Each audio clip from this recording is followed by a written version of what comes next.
Hello everyone, just a quick word from your friendly editor/husband.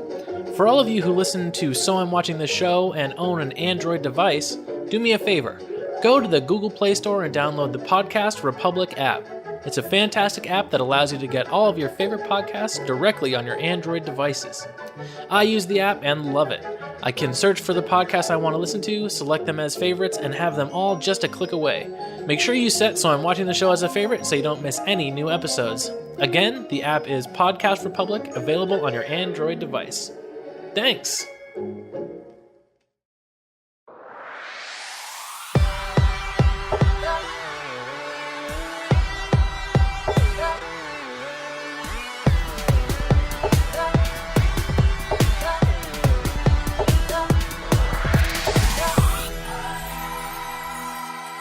Hello, everybody.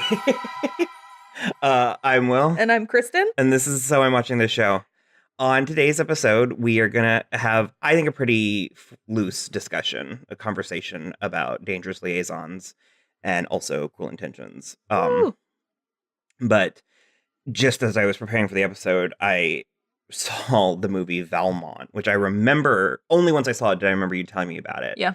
Because I didn't even know Jennifer Tilly had a sister. I feel like one of them is sufficient. Meg was also in The Big Chill. Okay. Meg Tilly's also in The Big Chill. She was a thing for a minute. I stand by what I said. I think one of them, I think Jennifer is sufficient. Yeah. And so I clicked on like the images, the link or whatever to see more because I didn't know it was Colin Firth, not Colin Farrell, as I am wont to say. I do it all the time, too. Annette Bening, Meg Tilly, and Fairuza Balk. And they very boldly, in many, it looks like more like Europe, but they went with a cover image of Colin Firth kissing Fairuza Balk's ass. And I just was like, man, that is a bold... Well, I did say, because you said something about her not being able to be sexy. I was like, I mean, I guess it is sexy, but I was like, I can't get over how young she looks. Like, uncomfortably so. I didn't say about her being sexy. I said I think he is capable of much sexiness, but it does not occur in that movie. And so we Googled it, and she had to have been at best 15. Yeah, that's generous. I think she might have been 14 when they were filming. Yeah, I'm uncomfortable. Like but I keep thinking that we've done the math wrong. 74. I know, but I feel like there's another decade in there. You're at the bargaining stage. Yeah, I have not reached acceptance. I like Fairuza Balk in spite of all of her movies. No, I like the craft. Is fine.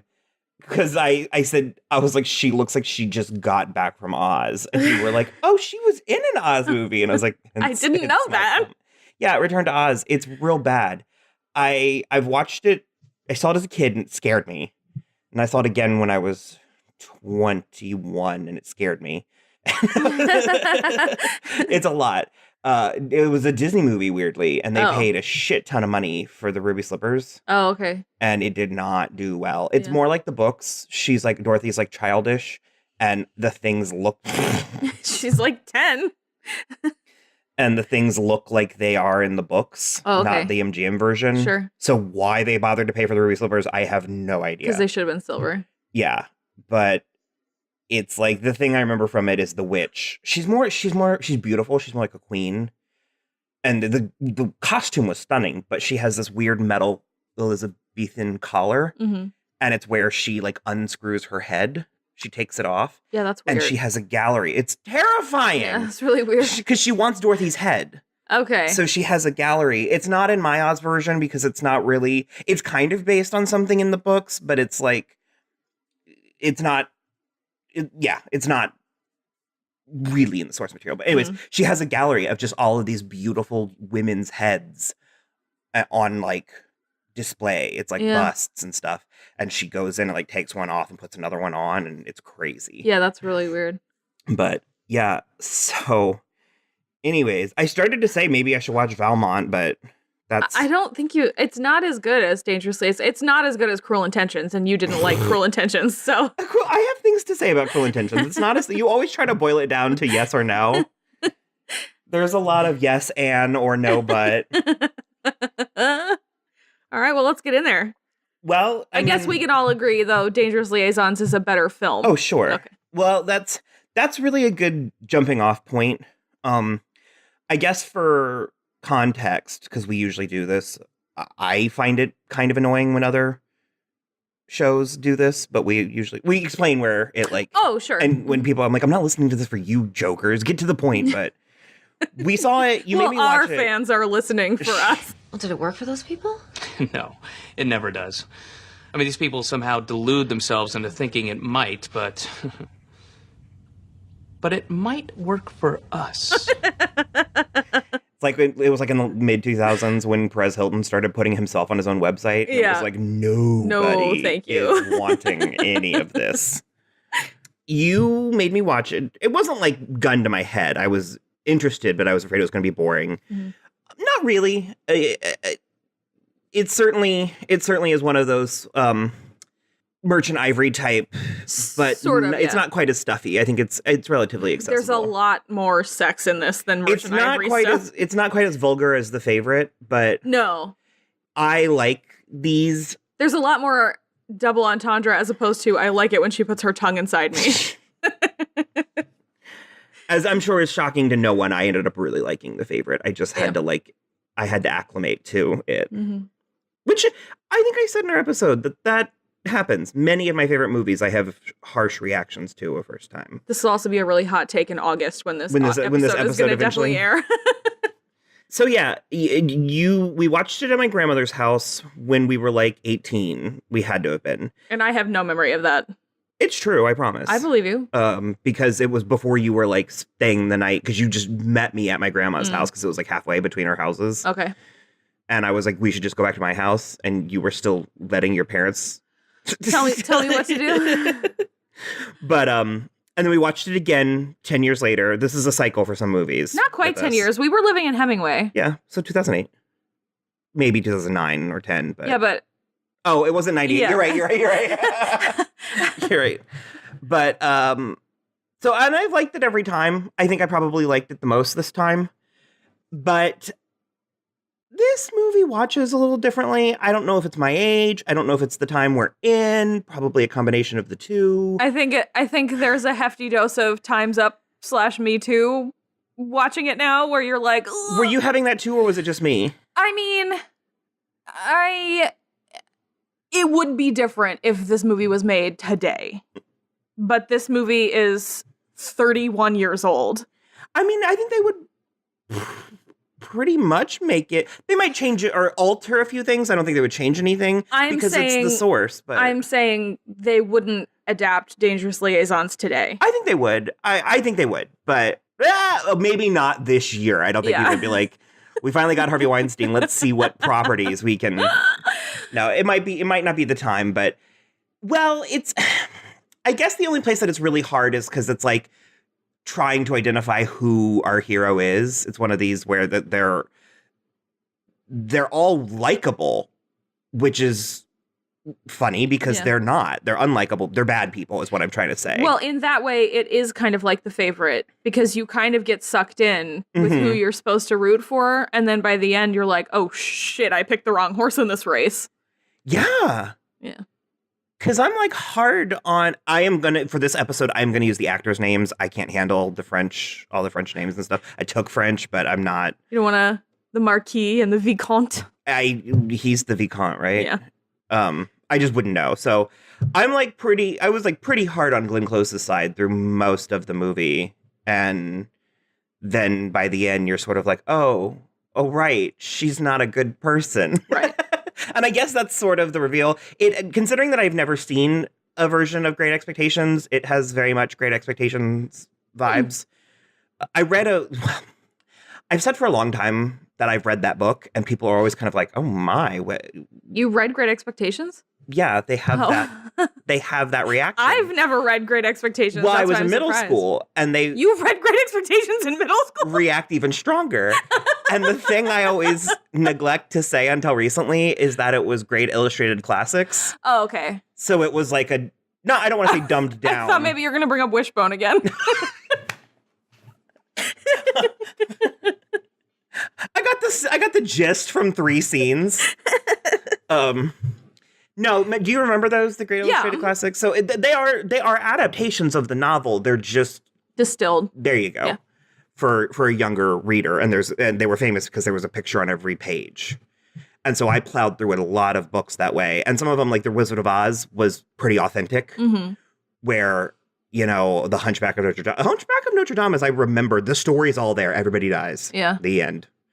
But that's honestly a good way to get kids interested in classics, because so many classics are, the language is too flowery that even I don't care for it. It's like, I really like Jane Austen, and I really like A Tale of Two Cities, and that's like the extent of like old books that everything is in subtext. Everything is in what they're not saying or what the situation around the meeting is. It's like, so that's why I think a lot of people, because I wrote a note where I said that Cruel Intentions just takes all the subtext and makes it text. Yeah, pretty much. They're just sort of stating their motivations in ways that in Dangerous Liaisons, they're insinuating things. It's Dangerous Liaisons is so veiled, and I think it really helps. Okay, I really, really like Cruel Intentions as an adaptation because it makes it really accessible to a new generation. Sort of like Clueless for Emma, stuff like that. I think Clueless is a better movie. You're correct.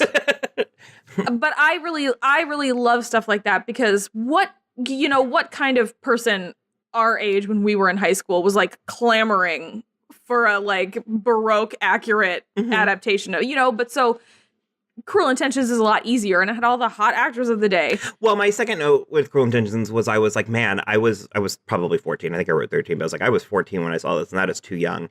And then another 20 minutes went, and I was like, that's the right age to watch this movie. It's fine. Because besides language and Catherine saying you can put it anywhere, it's actually not even that risque. There's just some sex talk and language, but it's more... I guess we're talking about Cruel Intentions. It's more a victim of its time. Only a few times, but then I would prefer... Because they do pretty good with the fashion. Nobody except for Selma Blair is...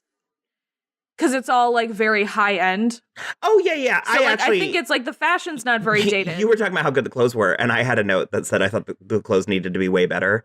And after you said they were good, I was like, I think they could be more iconic. Yeah, but there are ones that Sarah Michelle Gellar wears like 2, maybe 3 things. I mean, nothing can touch Selma Blair's koala t-shirt. That is beyond reproach, but... My favorites are the first thing that Sarah Michelle Gellar wears, the like all blush pink thing with the drapey shoulders that Sarah Michelle Gellar wears, the like, even though it's the most era like significant, the like sheer thing with the bra underneath that she wears at the end, and then the red and blue that Reese Witherspoon wears when he like meets her at Penn Station.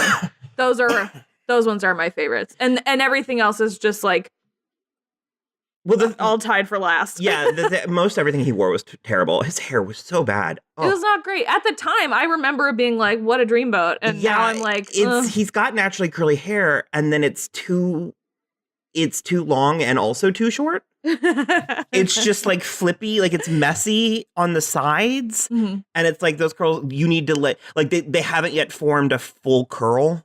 So it needs to be like a longer or shorter. Yeah. Okay. Yeah, it's not good. We should watch Antitrust. Okay. I'm mostly joking, but if I remember, his hair is longer in that, and I don't think it's better. Well, this is also around the time of like the Justin Timberlake curls. Yeah. I don't love like tight curls on a dude. Sorry if that's. I just have never have. That's where he went to in Antitrust, if I remember correctly. I think that's what happened. I was startled by how young they all were, because again, when I was 14, they looked older than me. Yeah. And watching it now, I was like, and it's also pretty absurd and also shocking to imagine that they're teenagers. Well, it's like Gossip Girl before Gossip Girl happened. Yeah, but Gossip Girl, I guess they are hard teenagers in that too. Yeah. Gossip Girl is way better because it was reminding me of Gossip Girl, but I was like, this is like a straight to video version of Gossip Girl. But the thing I keep trying to get at is I was surprised at how sleek it was. Mm-hmm. Because sometimes film stocks, it was 99. I mean, that's hit or Dicey, miss. yeah. And it's really colorful, which surprised me. There's lots of bold primaries. There's lots of green, lots of red, lots of blue. That's always kind of nice. It's kind of like, and actually, I can't remember who I'm stealing this observation from. Probably Linda Holmes. But I was going to say it's kind of like that scene in La La Land where Emma Stone goes out with her dancers. Oh, yeah. With her roommates. It's like if you liked that and wanted to see that as a movie. Yeah. I forgot what she said that about, but I was like, that's a really good Mary Poppins. Oh, is what she said that about. Oh, I lied. I also really like Reese Witherspoon's purple getup when they go to the old folks' home. That's nice. I complained about the acting. I think it was pretty bad. I think Reese, well, I made a comment that Selma Blair was the only good one in the movie. And Reese is fine, and I think Sarah is fine sometimes. We talk about Sarah Michelle Gellar a lot, and I think in this movie she is delivering both an excellent and terrible performance, depending on what scene. Yeah, well, like the scene when she takes down Sebastian at the end when she's wearing that sheer number, that I think is kind of a masterclass. Well, and her the end. Yeah. She's really great in. Yeah. Because she does like a lip quiver thing that I don't know, because it's hard to, I don't know if it just happened naturally or she was intentionally doing that because it's hard to control that. So precisely. Yeah, I think he was pretty bad. My biggest issue with Ryan Phillippe in this movie is that it's very clear that he watched Dangerous Liaisons and was trying to do like a take on the John Malkovich thing. But the problem with that is that John Malkovich is not attractive. And so he's talented. But Ryan Phillippe is very attractive. So he doesn't have to be talented. And there's a big difference. And John Malkovich is just such a superior person that you can't rip him off. Well, and also it's like there's a security in John Malkovich's performance that like Ryan Phillippe is performing. And the story, I think, by setting them in high school, it's like, I think the gravitas is sort of missing because John Malkovich and Glenn Close are like 40 interacting with these youths, you know, because Uma and Keanu, I feel like, are 18. Uma is certainly 18. It's like very clearly like a power play and stuff. And I feel like the reason... And as gross as it is, it's a necessary component to the story. Well, yeah, and that's what I was going to say is you couldn't have done that in a modern setting because that just is statutory rape. That's not a thing that existed in Baroque France. Yeah, when the Marquis was going out in society at 15 and getting married the next year and shit. I had an easier time, and maybe the age difference, well, certainly the age difference helped. But I had an easier time with Selma Blair's Cecile than Uma Thurman's. Yeah. Well, actually, Selma Blair was older than all of them. Is she? Okay. Yeah. Because she plays it like I want to choose my words carefully. She's not a dummy. She's like a naive. It's almost like she's homeschooled. Is that wrong? No, it just was. I mean, like I said, I didn't want to call her a dummy because I think that also sounds gross. Well, it's a naivete from somebody who's never, like Christine Baranski is like she's never been in a co-educational experience. It's between naive and bimbo, though. There's a little bit of bimbo, yeah. But it's also, but that's the other thing. The naive homeschooled part is because she acts like a real. Like much younger than she is. She acts like a tomboy much younger than she is, like a 13-year-old tomboy. And she's meant to be 15 or 16. And that's, I think, because she's like sticking her tongue out and like spreading her legs because she doesn't have any idea what it means and stuff like that. So that's, I think, yeah, I agree with you. Selma Blair did play it almost pitch perfect. And it's like, I'm not trying to imply that that kind of predatory behavior is justified if the person's stupid. That's like not what I'm trying to say. I don't think anybody was going to think that. Well, the way in which she's kind of a dummy, it felt less gross to me. I don't know. Less gross than with Uma Thurman? Yeah. Oh, okay. Well, and we're dealing with that thing. Okay. This is a kind of a slightly tricky conversation, but it's like how we've talked about, you and me, and then society as a larger whole has talked about Baby It's Cold Outside. Okay. Where in a modern du jour, like a modern of the day context, that song sounds gross. But when it came out, there was unspoken aspects of it. And I feel like I feel like we're dealing with that in Dangerous Liaisons, where the women in particular, Uma Thurman and Michelle Pfeiffer, are responding a certain way because that's what was required. It was the socially required response. So we're getting into a slightly no doesn't necessarily mean no territory. I'm asking. I want to say yes with Michelle Pfeiffer, with Madame de Tourvel for sure. With Cecile, it's less clear because she was also educated in a convent, so she is scared. Yeah, I was Cecile stuff is always gross. Yeah, I was like, but she turns on a dime. Well, it feels good. Okay. I mean, touche. The implication is that John Malkovich is spectacular at sex. Yeah. So he knows how to change your mind. I think when I was 18, I think that I chalked a lot of this stuff up to like, this is just what adult life is. Because we talked about this a little bit a while ago in our Showgirls episode. Yeah. And I think things like, especially as they're depicted in movies, like rape and stuff, I think I thought of it more as like bum luck. Like, just like, well, the adult world, what are you going to do? Okay. In a way that as I've grown and really sort of tried to in these times, I'm like, oh, this is a problem. Like, yeah. So because I was like, this movie's rapier than I remember when I was 18. It is. I said we're going to go to some places. I'm sorry if I put you like on the spot. Cecile gets date raped. Yeah. Essentially. Yeah. The fact that, because, oh God, it's like. We don't have to. No. I want to because it's interesting, and I think it's like important conversations to have. Okay. And does it matter? It does matter. Okay. I will say that this probably is what adult life was like in Baroque France. Again, when everybody was just banging and the revolution hadn't happened yet.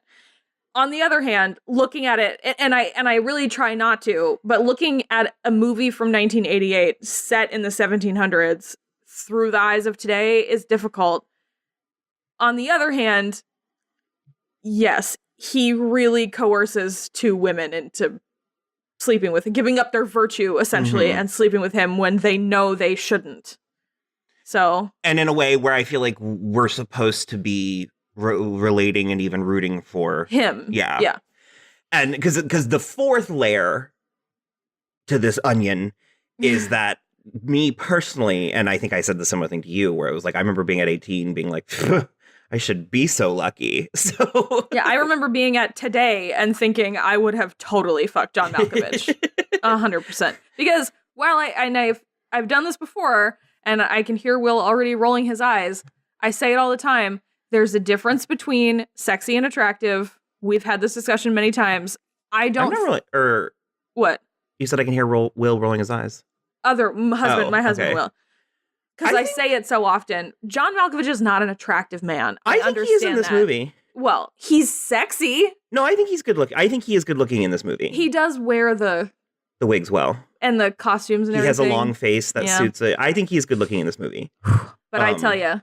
I know, I am 100% right there with you because we would, before it's cool, because it's cool now to like Adam Driver. No, but like 5 years ago, we both were like, and we would warn people, we'd be like, they'd be like, who are you talking about? And it's like, you're going to be disappointed. Yeah, you're not going to understand. Oh my God, he's ugly.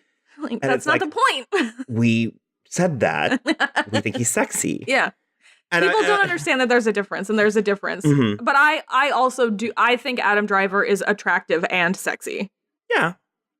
To me. Yeah. Once you like someone, they're the same with like Benedict Cumberbatch. It's like once you like them, the attractiveness comes. Yeah.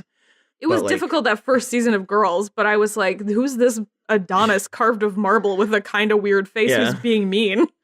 Yeah, so it was interesting rewatching Dangerous Liaisons, and it's the kind of thing where it's like I don't think we're getting to that conversation of the can you separate the art from the artist? It's not quite that, but it is a little bit like, how do we appreciate these things?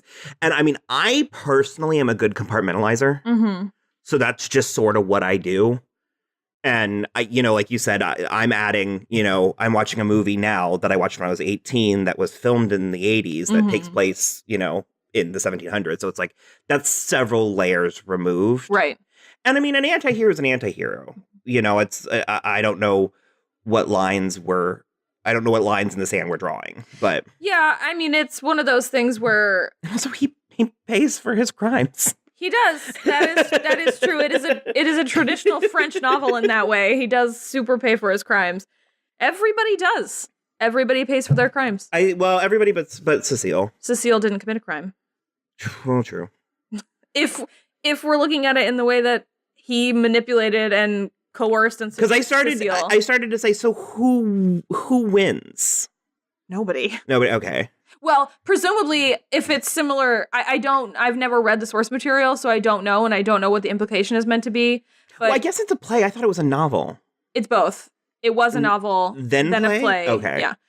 If the end of Cruel Intentions is to be interpreted as close to text as well, Cecile and Keanu Reeves, they win because they do get to be in love and together.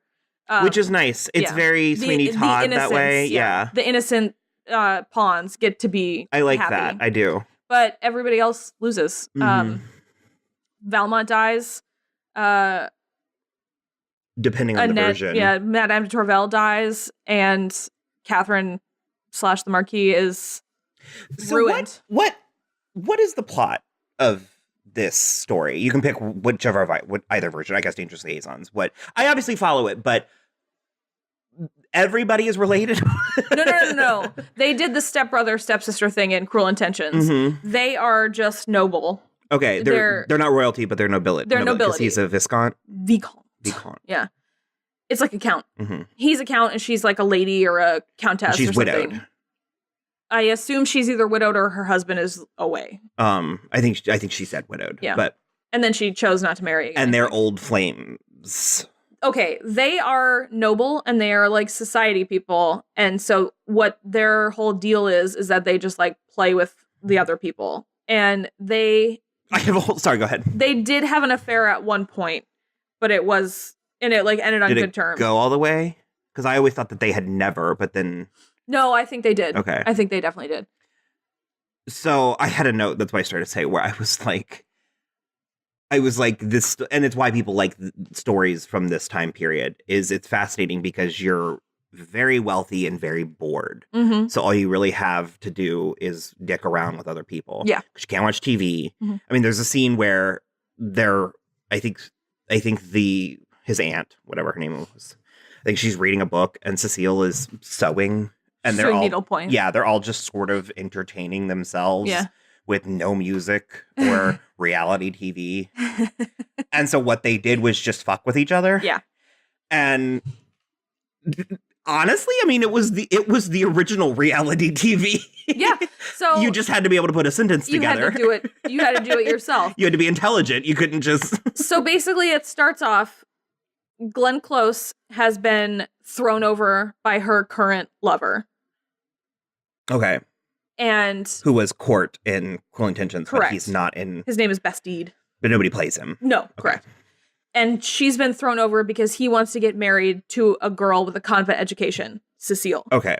So she wants to ruin Cecile for ruining her happiness. Because I thought she was trying to do it to Swoosie Kurtz. No. Okay. Valmont wants to do it to Swoosie Kurtz. Why? Because she was spreading... Yeah. So that is... Glenn Close's thing. She wants to ruin Cecile because Cecile stole her man, essentially, through literally no fault of her own. Valmont wants to seduce Michelle Pfeiffer. For sport. For sport, because she's so devoted to her husband. And we never meet her husband. That's weird. No, he's away. She's so devoted to her husband, and she's so pious, and it's a challenge. He wants to but he doesn't just want to have sex with her. He wants her to still believe in all of the stuff, but he wants to make her fall in love with him, essentially. What they get into the bet about is ruining. It's so, God, it is like a Byzantine.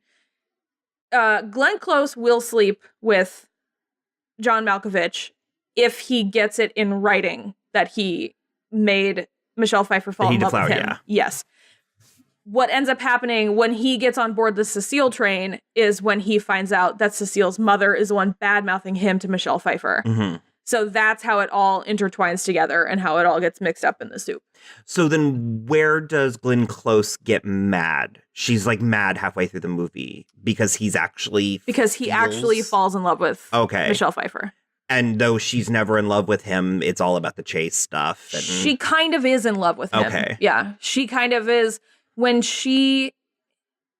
it's about being chased for her. And when he stops chasing her, like she refuses to be the one who chases. Mm-hmm. And so when he stops chasing her, she gets mad because she's like, this wasn't supposed to end this way. You were supposed to still be in love with me. This is just a game. Mm-hmm. And that's why and so she gets really mad at him. And that's when she makes him break up with Michelle Pfeiffer. Mm-hmm. So, yeah. Okay. Is that sufficient? Yeah. Okay. And then he also, this was just for fun it was for fun. And this is just to make sure that everything is established that he had also slept with Swoosie Kurtz when they were younger. Yeah. Okay. Because that's actually really funny when he's telling Uma Thurman about it. And she's just laughing about it. Well, something occurred to me this time watching it too that never occurred to me before. But he makes sure to say it was before you were born. Mm. And I was like, what if he's her dad? Oh, God. It literally didn't occur to me till today. And then I couldn't stop thinking about it. And I was like, just throw it on the pile. What's one more thing? I mean, he would have no way of knowing. To dissect. Yeah.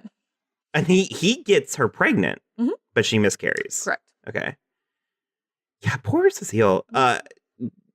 Beautifully played by a very young Uma Thurman. Yeah, like 18, right? Because we were talking, we'll get into this. It probably doesn't need getting into, but my eyes have opened to a few things recently. But because she is 18 in this movie, and I've said before, I knew as like a fun bit of trivia that she was 17 in Baron Munchausen because she is technically nude in that movie, but it was her parents. Like one boob. Yeah, she does the painting. Yeah, The Birth of Venus, but her parents signed off on it, and it's one of the reasons why the movie's a little bit famous and taboo stuff, blah, blah, blah.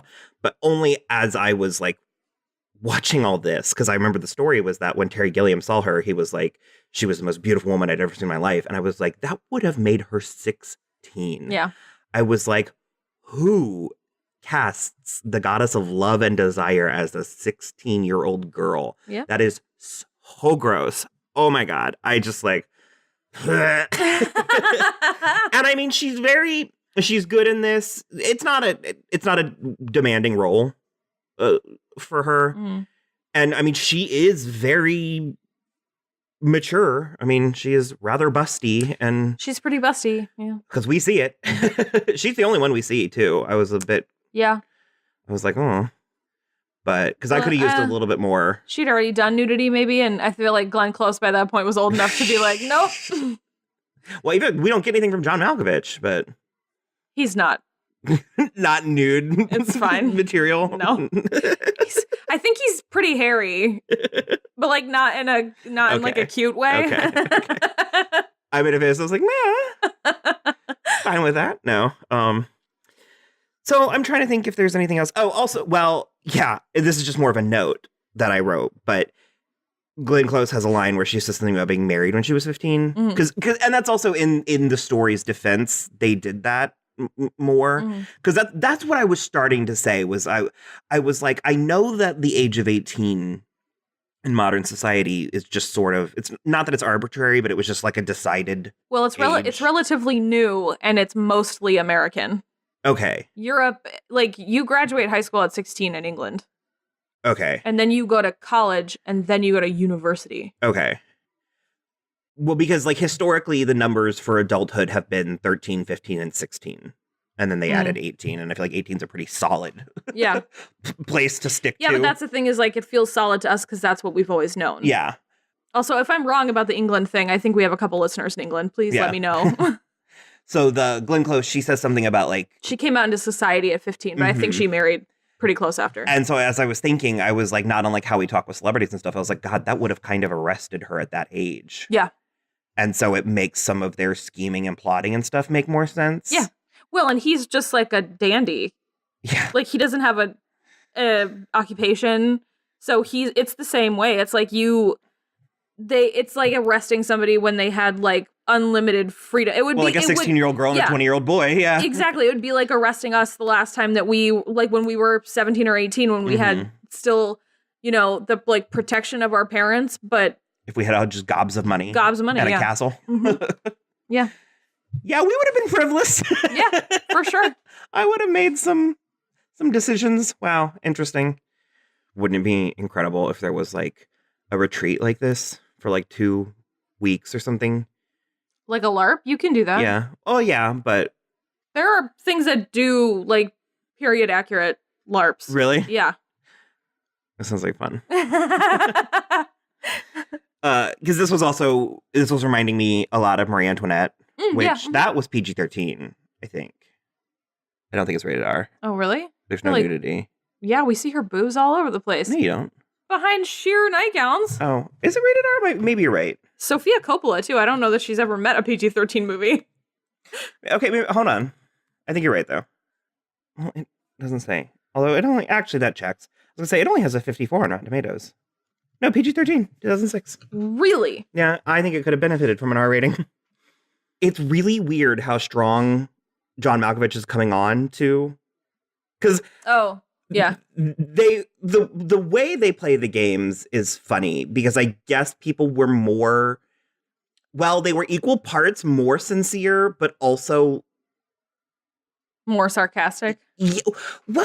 Everybody is talking so dramatically. It's like, I've never known love until I saw you 5 minutes ago. And I told you, it's implied that he's been staying there in the country for like 2 months. Because that irks me in both versions. Yeah. They're just in love, just automatically. And I think the passage of time is easier to swallow in Dangerous Liaisons than it is in Cruel Intentions. Correct. But a lot of the relationships I don't feel like are earned, with the exception of Cecile and whoever. The Chevalier Danceny. Yeah, there you go. Dancer boy. He's a musician. They sound like they were calling him Danceny or something. It's French. Omelette du fromage. Played very mysteriously by Keanu Reeves in the first one. He doesn't have a ton of material. It is hilarious when he meets John Malkovich and early in the movie and they do the double kiss. And then for some reason, like a puppy, he burrows his head into John Malkovich. Well, that's not the first time they met. It's like after he's agreed to be like delivering the letters. It's still funny. For them, but yeah. This is, I can't decide if this is more or less egregious than Dracula because he's worse in this, but he also has less screen time. So. I think this is less egregious because he's worse in it, but also his character is a fucking dummy too. Well, there you go. So, okay, Jonathan... male nudity, strip Keanu Reeves down. I don't think he's ever done nudity. He's done butt stuff. Well, butt stuff. I've seen My Own Private Idaho. Have you really? No. Oh, okay. I've seen pictures from it. I don't think he actually does butt stuff in that. I've seen it, but only once in college. I don't really remember, but... He's also naked in The Matrix. All the way naked? No. I just don't think he's going to do nudity. I don't think he was going to do nudity when he was like 20. So that they just heaped it on Uma Thurman? Yeah. Yeah, I mean... Let's get those titties bouncing. Her breasts could ride a ship. Don't worry about it. Man. Does it bum anyone else out that she had like this major... like career boost, like renaissance, and then did a string of really shitty rom-coms? Yeah. I just was thinking about that the other day. I was like, she did Kill Bill. Yeah. And was really like lifted to the top and then thought, I'ma do Crazy Ex-Girl or Super Ex-Girlfriend or whatever. Yeah. Super Ex-Girlfriend, and then she was in that one called Prime with Meryl Streep. Meryl Streep. Uh-huh. Yeah. Wasn't she in The Slap? Yes. Yeah. And you can't forget Paycheck.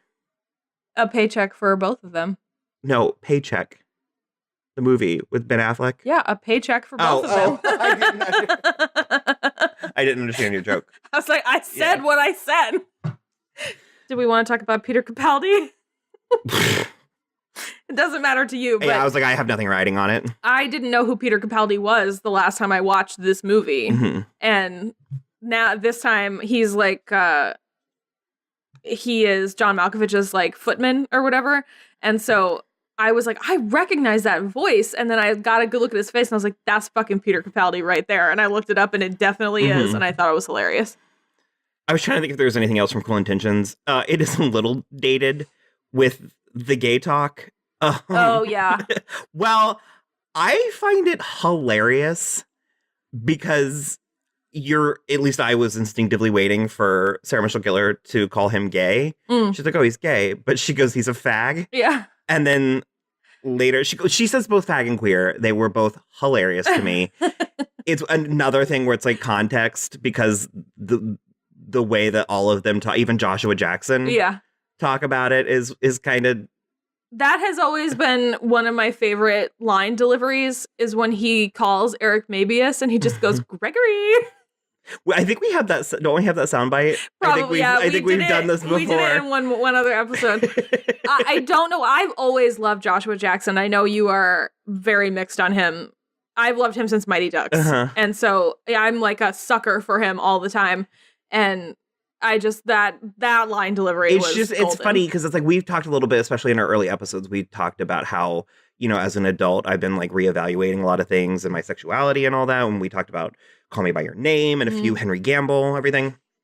And it's just rewatching some of these movies. I remember loving this movie because there was gay stuff in it. Oh, okay. And so I held it close, like personally, like it was a good thing.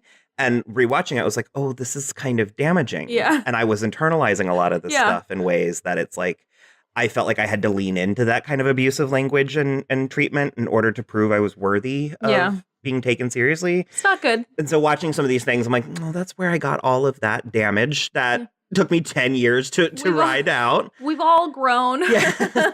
But again, I will say in context, it's funny because this is 1999 and people talked that way. So I think it depends because I literally, after it happened, I just looked at you and I was like, Sarah Michelle Gellar can say faggot. Yeah. Well, I was going to also say none of them are necessarily anti. It's just the language. Like, they're not mad about it. I think that they talk to Eric Mabius like he's beneath them. But they don't talk to Joshua Jackson like he's beneath them. Yeah, but Joshua Jackson can play the game more. It's like, I think he's a bit of like a... That's what I'm saying is I sort of felt like they were treating Eric Mabius that way because he was being kind of a hypocrite. I'm also saying that if there were another character that was revealed to be gay or something during this movie, I could see Catherine being like, ew. Well, sure. I think that they're a little bit... I think they make an exception for Joshua Jackson. They also made an exception for that lesbian kiss. Well, no. Is anything more? No, it's more 2000. Yeah, like, it's such a double standard. Because I was like the faux lesbian kissing and all the faux lesbianism and stuff hit its peak in 2003 or 2004. Because Joshua Jackson and Eric Mabius aren't even touching each other. No, at no point. Yeah, which is because it's implied that they were just having sex, but that's wow, that's wild. It's stuff that I think these things are fine. Mostly, we'll go with fine for the purposes of this conversation. I just think it's important to point out or to make a note of. No, absolutely. And that's what's so weird, and that's why I do feel a little strange going back to watch some of these things and then cover them because they also make a point to make Christine Baranski racist. She is pretty racist, but I can't really say. What were you going to say? She's not? Her delivery of that line is hilarious. Whole thing, it's meant to be funny because Sean Patrick Thomas plays into it. Well, not even that. When Catherine is like telling her in the like clothes shop or whatever where she gets a coffee and they're bad people. No. Yeah, Catherine just is like I know he's so much older than Cecile and and Christine Baranski just goes black. Yeah, and it's like the coffee thing. It's meant to be. Yeah, it's definitely. You're right. They are bad people, and so they're saying bad things. And I think that because it's Christine Baranski, her delivery is just hilarious. No, it's very funny. Yeah. It like in Dangerous Liaisons, although the difference is that Reese Witherspoon doesn't die. That's true. So Uma Thurman or Selma Blair and Sean Patrick Thomas and Reese Witherspoon are like the only winners. And that fucking shit-eating grin picture of Ryan Reynolds or Phillippe Ryan Phillippe, at his funeral, and when they cut back to the portrait after we realize what's happening, it's so good. Yeah, because I laughed out loud when they first showed the portrait. I was like, and I think that's when I was like, this is a bad movie. And that's where I started to say it's like the couple of places where the movie didn't age well aside. There's a lot of times where I'll be watching these kinds of movies and I'll be like, I was too young to have seen this when I did. And then when I thought about it a second longer, I was like, no, I was the right age. Yeah. This is teenagers and sleepovers are who this is for. Oh, yeah, for sure. It's not great cinema. I think Dangerous Liaisons I remembered it that way, though. Cruel Intentions? Yeah. Oh, I mean, I felt like it was when I was 14 or 15. Like, I loved it. Mm-hmm. I don't think even at the time I was like, this is the height of of entertainment. Now this is acting. But I did really like it. And I do think Reese Witherspoon's pretty good in it. So do you have anything else that you wanted to talk about? We didn't really mention the wardrobe. It's beautiful in Dangerous Liaisons is so much brocade and silk and so lace. Because sometimes period pieces sometimes they don't survive their era. Because it's like Camelot.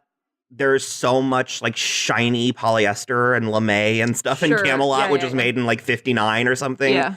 And so many of them don't extend beyond their time period.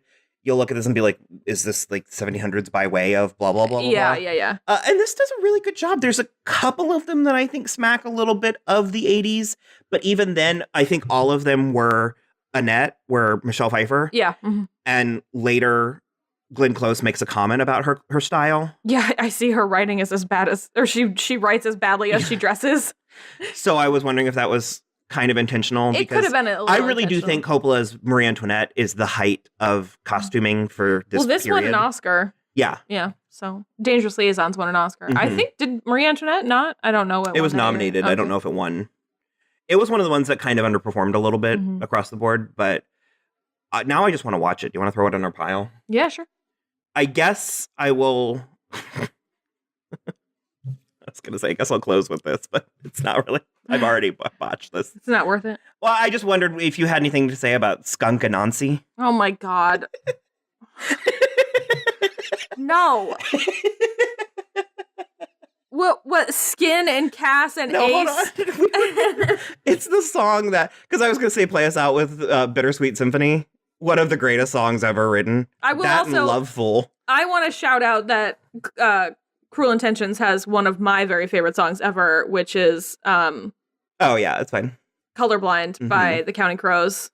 I am ready. I think it's amazing. Again with the sexy versus attractive.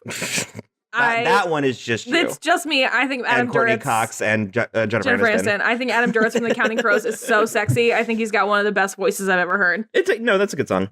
But after Bittersweet Symphony is a song called Secretly, and it was playing as we were having a conversation. And at a certain point, I just was like, what the crap is happening? It's so, well. The word lusty comes up. It's so bad. And so when we pulled it up, that's when we found out it was performed by someone named Skunk Anansi. Look, they have fans. You do you. It's a British alternative quartet. Skunk Anansi played what their lead singer Skin calls clit rock. I don't like it. An amalgam of heavy metal and black feminist rage. So look, I am not going to be criticizing this stuff. It's not my wheelhouse, but there were a lot of words that happened in a very short span of time. And it was an art form that I didn't didn't resonate with me. But what was the fourth one's name? It was Skin, Ace, Cass, and what was the fourth one? It was like Richard Hornsby or something. It was like such a regular aggressive name. Well, Mark Richardson. No, the one before that. Oh, it's actually, I don't know where I got, this says Robbie France, so I don't know where I got Fontaine from. Oh, yeah, you did say Fontaine. At one point, I thought it said Robbie Fontaine, but this is Robbie France. That's less good. Now I'm disappointed. So if you're into this, it probably is also of its time. Look, I am here for the black feminist rage. I'm here for that part. I'm not here for the clit rock part. Okay. So You do you, Will. Play us out with whichever one you feel like. All right. As always, we are on Twitter at So I'm Watching, Instagram at So I'm Watching This Show. We are also on Facebook and Tumblr, So I'm Watching This Show. We have a playlist that I think Will's going to be putting some... I am ready. Well, no, you don't need to put that one on. I know you don't want to. I'm fine with it. If we talk about it, I put it on there. Oh, okay. We have bad songs on our playlist because we've mentioned them. Well, I was going to say you got to put the Skunk Anansi on there. Yeah. Also, we have a website, soimwatching.com, that links out to everything, including our Patreon. And other than that, just rate, review, and subscribe. Bye!